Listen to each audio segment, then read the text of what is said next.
شاركت النجمة ياسمين عبد العزيز متابعيها على تطبيق انستجرام بأجواء عيد الأضحى وعادت الناس بطريقة كوميدية خاصة.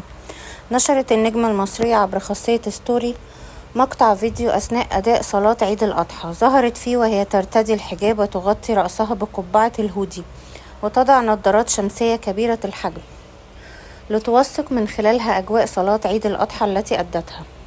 ولكن ياسمين لم تكتفي بذلك، فشاركت متابعيها بصورة سيلفي كوميدية مع العجل في لقطة استثنائية فريدة تفاعل معها الجمهور بشكل واسع، معبرين عن سعادتهم بالأجواء العفوية الخاصة بالأضحية وبأجواء العيد المبارك. وكانت ياسمين عبد العزيز قد نالت تكريم خاص وحصلت على جائزة أفضل ممثلة لدراما مصر في مسلسل وتقابل حبيب، اللي شاركت في بطولته مع النجم كريم فهمي وخالد سليم والنجمة نيكول سابا وأنوشكا وبسنت شوقي ومحمود ياسين جونيور ومنى عرفة وآخرين.